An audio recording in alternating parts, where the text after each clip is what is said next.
Hello student, आज हम पढ़ेंगे माई मदर एट 66। यह क्लास 12th की पोइम है एंड रिटन बाय कमला दास और कमला दास के द्वारा लिखी गई है।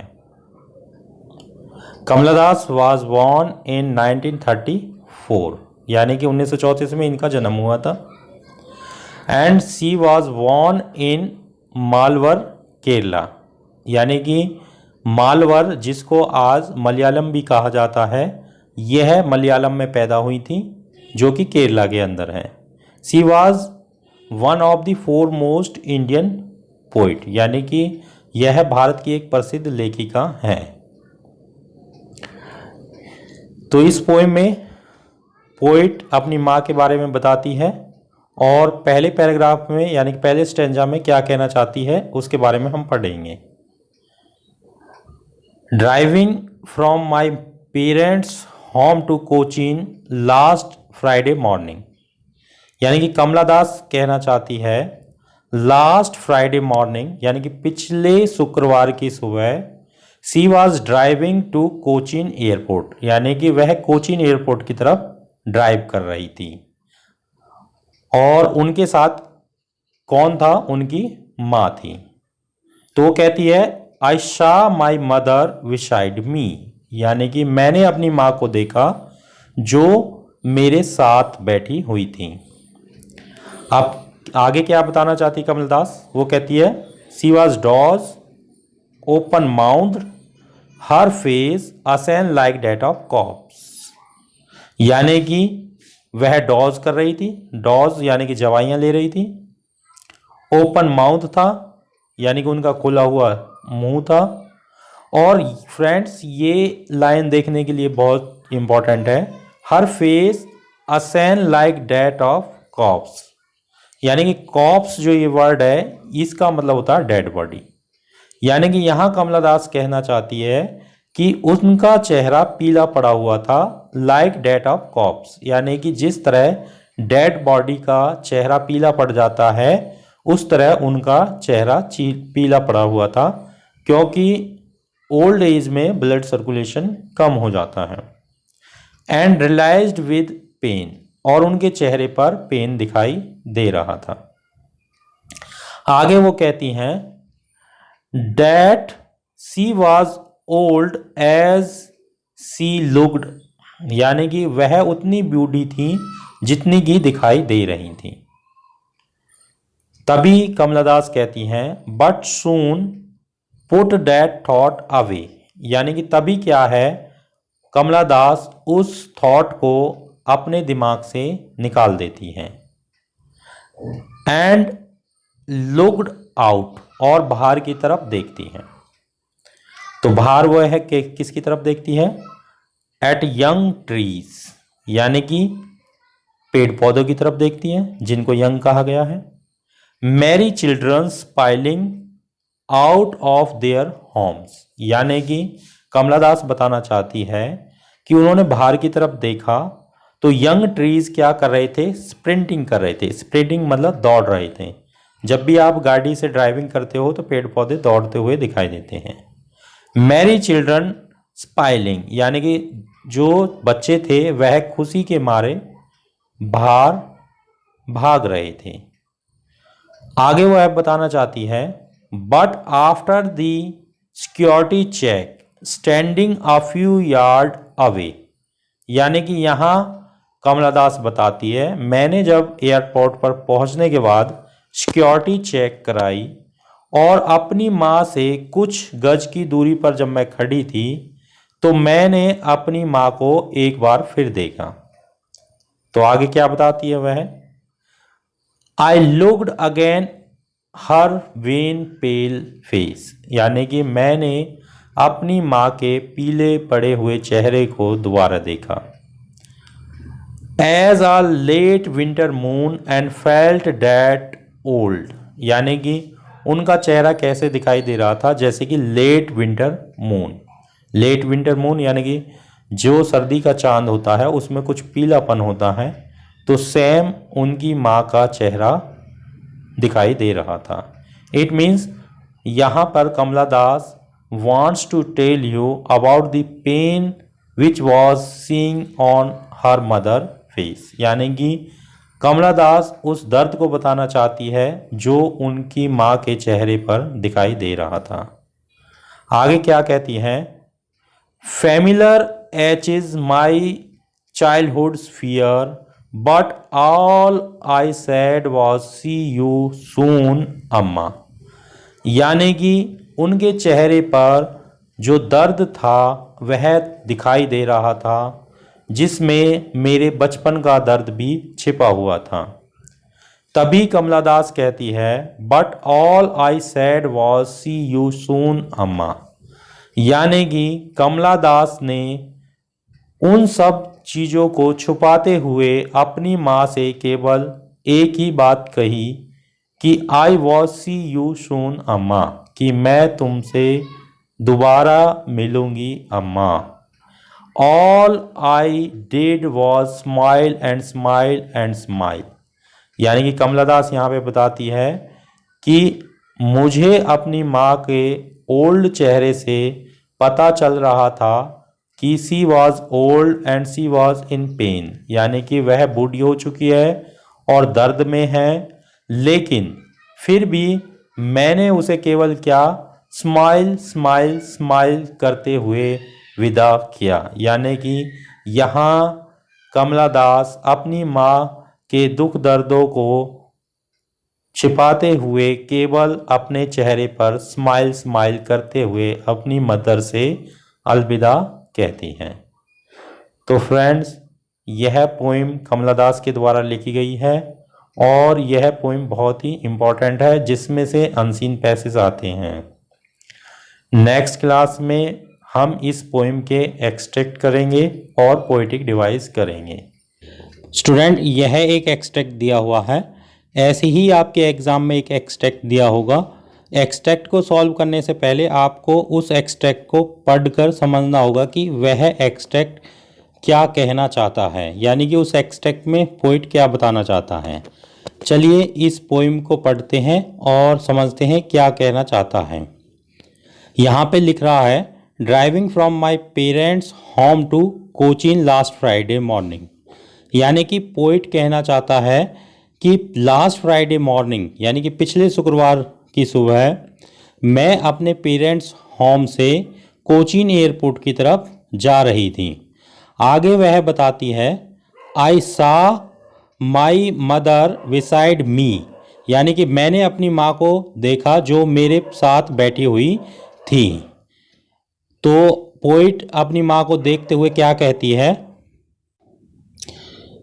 Dose open mouth her face ashen like that of corpse, यानी कि ऑथर बताती है कि उसकी माँ डोजिंग कर रही थी, उनका मुंह ओपन था, and her face ashen like that of corpse, corpse माने डेड बॉडी होती है। तो ऑथर यहाँ बताती है कि उनकी माँ का चेहरा पीला पड़ गया था, जिस तरह किसी डेड बॉडी का चेहरा पड़ जाता है। आगे पोइट बताना चाहती है, एंड रियलाइज्ड विद पेन, और बड़े दुख के साथ यानी कि दर्द के साथ मुझे महसूस हुआ, that she was as old as she looked, यानी कि वह उतनी बूढ़ी हो चुकी है जितनी वह दिखाई दे रही है। यानी कि पोइट यहाँ बताना चाहती है कि उनकी माँ ओल्ड एज में है और एजिंग के कारण उनके शरीर में और उनकी बॉडी में पेन है, यानी कि वह अपने कष्ट के समय में अपनी ज़िंदगी बिता रही हैं। आगे पोइट बताती है, but soon put that thought away, यानी कि पोइट कहती है परंतु मैंने अपनी माँ की तरफ जो देखकर मैं उनके बारे में सोच रही थी, उस थॉट को यानी कि उस विचार को मैंने जल्दी ही अपने दिमाग से बाहर निकाल दिया। तो स्टूडेंट, यहाँ तक आपको समझ में आ जाना चाहिए कि यह कौन सी पोइम है और कौन इस पोइम का यानी कि पोइट है। तो चलिए अब क्वेश्चन देखते हैं किस तरह के क्वेश्चन आते हैं। यहाँ पे स्टूडेंट यह एक्सट्रैक्ट है जो हमने अभी पढ़ा है और क्वेश्चन आपके आएंगे जिन्हें हम क्वेश्चनों को देखेंगे कि कौन कौन से क्वेश्चन हैं। चलिए देखते हैं क्वेश्चनों को। स्टूडेंट, यहां पर फर्स्ट क्वेश्चन है name the poem and the poet, यानी कि इस पोइम का नाम और पोइट का नाम बताना है। तो स्टूडेंट, मैंने आंसर साथ में लिखे हुए हैं। हमें इस एक्सट्रैक्ट को पढ़कर पहले ही समझ में आ जाना चाहिए कि यह पोइम माय मदर एट 66 से ली गई है, जिसकी राइटर कौन है? कमला दास है। इस पोइम को मैंने पहले के वीडियो में कराया हुआ है। जिन्होंने इस वीडियो को नहीं देखा वह उस वीडियो को देखें। इसका लिंक आपको हमारे डिस्क्रिप्शन में मिल जाएगा, या फिर आप इसको ग्रुप में से भी देख सकते हैं। चलिए अगला क्वेश्चन देखते हैं। अगला क्वेश्चन पूछा गया है who was she in the above line, यानी कि इन लाइनों में सी कौन है। यानी कि पोइट ये कहना चाहता है कि जो पैराग्राफ में सी आया है, यहाँ पे आपका सी लिखा हुआ है और यहाँ पे भी सी लिखा हुआ है, तो पोइट सी किसके लिए यूज्ड किया है?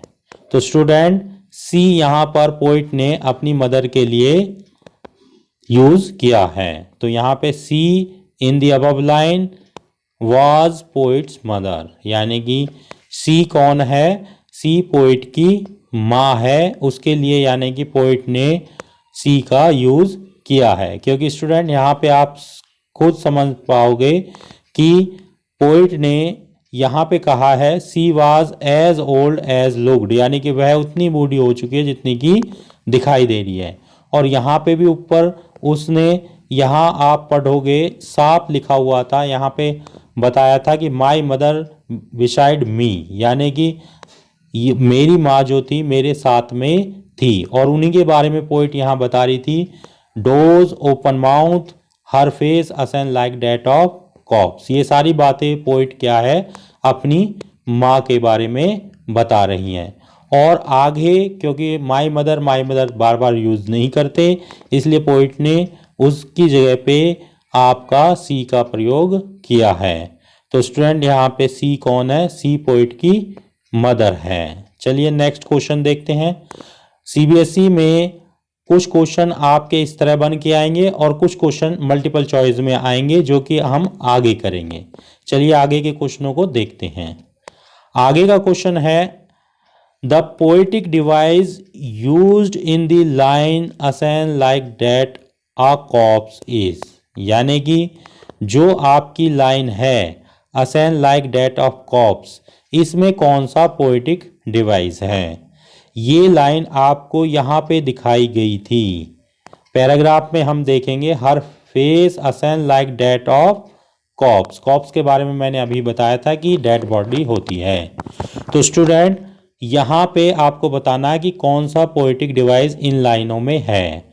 क्या ये आयरनी है, क्या ये सिमली है, क्या ये मेटाफर है, या क्या ये हाइपरबोला है? तो स्टूडेंट आपके पोएटिक डिवाइसों के बारे में भी मैंने एक वीडियो बनाई हुई है, आप उस वीडियो को देख सकते हैं। तो यहाँ पर सिमली है, क्योंकि सिमली के अंदर ही लाइक और एज का यूज़ करके दो थिंग्स के बीच में कंपैरिजन किया जाता है। और यहाँ आप साफ देख सकते हो कि उनके फेस को किससे कंपैरिजन किया गया है? कॉप्स से कंपैरिजन किया गया है। कॉप्स जो कि एक डेड बॉडी होती है। पूरा पैराग्राफ आप यहाँ पे देख सकते हो इस लाइन में कि जब पोइट ने लिखा था तो उसने पूरी लाइन क्या है? हर face ashen like that of cops, ये पूरी लाइन है। लेकिन क्वेश्चन में पोइट ने केवल आपको मेन पॉइंट्स को ही लिखा है। तो आपको इस तरह पैराग्राफ जब तक यानी कि पूरी अच्छे प्रकार से नहीं समझोगे तब तक आप क्वेश्चनों को सॉल्व नहीं कर सकते। चलिए स्टूडेंट नेक्स्ट क्वेश्चन देखते हैं। नेक्स्ट क्वेश्चन कह रहा है the poet realise with pain that her mother is, यानी कि पोइट ने, लेखिका ने, जो इसकी राइटर है, उसने दर्द के साथ महसूस किया कि उसकी माँ उसकी माँ क्या है, डेड हो गई है या यंग हो गई है? तो स्टूडेंट ये दोनों ही आंसर नहीं हो सकते, क्योंकि डेड का मतलब मर चुकी है, लेकिन पोइट ने आपको यहाँ पहले पैराग्राफ में ही पहली लाइनों में जो बताया है कि आई सा माई मदर बिसाइड मी, यानी कि उनकी माँ क्या है, उनके साथ में बैठी हुई थी। तो ये डेड वाला ऑप्शन आपका नहीं हो सकता। साथ में यंग वाला ऑप्शन भी नहीं हो सकता, क्योंकि यहाँ पे लास्ट लाइन में पोइट ने अपनी माँ के बारे में बताया है, she was as old as she looked, यानी कि वो है बूढ़ी हो चुकी हैं। तो ये दोनों ऑप्शन तो स्टूडेंट आपके नहीं हो सकते। चलिए नेक्स्ट ऑप्शन देखते हैं कि इस आंसर का नेक्स्ट ऑप्शन क्या होगा। नेक्स्ट ऑप्शन आपके दे रखे हैं एजिंग और इल। तो स्टूडेंट इल भी नहीं है, क्योंकि इल क्या है, बीमार होता है। तो उनकी माँ बीमार नहीं है, क्योंकि जो ऑथर है, इसका जो राइटर है, वो कहाँ जा रही है, कोचीन एयरपोर्ट पे जा रही है। तो इसका मतलब क्या है, अगर बीमार होती तो किसी हॉस्पिटल के लिए लिखा होता, लेकिन नहीं, यहाँ पे क्या है, कोचीन एयरपोर्ट के लिए, यानी कि कोचीन के लिए लिखा हुआ है, इसलिए इल भी नहीं हो सकता। और जो लास्ट ऑप्शन बचता है वो है एजिंग, जो कि यहाँ बताया गया है कि she was as old as she looked, यानी कि वह बूढ़ी हो चुकी है, यानी कि एजिंग का मतलब होता है बूढ़ी हो जाना। तो यहाँ पे स्टूडेंट इसका सही आंसर है एजिंग। चलिए नेक्स्ट क्वेश्चन को देखते हैं कि नेक्स्ट क्वेश्चन में क्या पूछा गया है और उसका आंसर क्या है। नेक्स्ट क्वेश्चन में आपको पूछा गया है द फेसेस असेन लाइक अ कॉप्स मीन, यानी कि जो असेन लाइक अ कॉप्स, इसका मतलब क्या है। सो स्टूडेंट इस तरह मीनिंग बेस्ड भी आपके क्वेश्चन पूछे जा सकते हैं। पोएटिक डिवाइस पे भी क्वेश्चन पूछे जा सकते हैं, और पोएटिक डिवाइस पे ज़्यादातर क्वेश्चन पूछे ही जाते हैं। इसमें यहाँ आपकी असेन लाइक का कॉप्स की मीनिंग पूछी गई है, जो कि एक इम्पॉर्टेंट वर्ड है। असेन मतलब पीला पड़ना होता है, लाइक का कॉप्स, कॉप्स का मतलब होता है आपका डेड बॉडी, यानी कि जिस तरह डेड बॉडी का चेहरा पीला पड़ जाता है, उस तरह यानी कि उसकी पोइट की जो माँ थी, उनका चेहरा पीला पड़ चुका था। तो स्टूडेंट यदि आपको पैराग्राफ को अंडरस्टैंड करना आ गया तो आप क्वेश्चनों को आसानी से आंसर दे सकते हो। अब हमारा आंसर की तरफ देखेंगे। पहला आंसर है there were ashes of smoke on her face. Ashes मतलब होता है स्टूडेंट डस्ट पार्टिकल होते हैं, यानी कि राख बोलते हैं आम भाषा में। तो यहाँ पे स्मोक की जो डस्ट होती है वो तो यहाँ पे है नहीं, क्योंकि जो असेन लाइक अ कॉप्स यानी कि उसके चेहरे पर यानी कि स्मोक की डेट ये कहना चाहता है, तो ये ऑप्शन गलत है, ये नहीं है इसका आंसर। दूसरा आंसर दे रखा है इसका her face was full of dirt and dust. तो स्टूडेंट ये दोनों ऑप्शन ए की बात को बता रहे हैं। इसमें आपको इसमें भी एसिड्स के लिए लिखा गया कि उनके चेहरे पे एसिड्स थी, और इसमें भी यही कहा गया कि उनका चेहरा डर्ट और डस्ट से भरा हुआ था। तो ये दोनों ही ऑप्शन गलत हैं।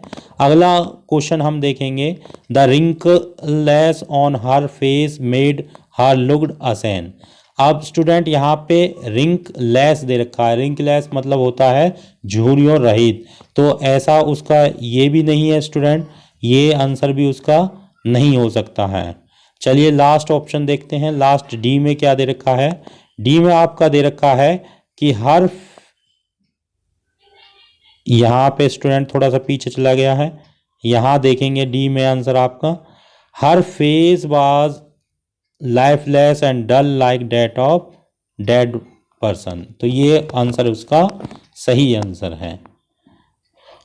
होप आपको यह आंसर समझ में आए होंगे, और आप इनको और प्रैक्टिस कीजिए और एक्सट्रैक्ट को सॉल्व करके देखिए, तो आपको एक्सट्रैक्ट सॉल्व करने आएंगे।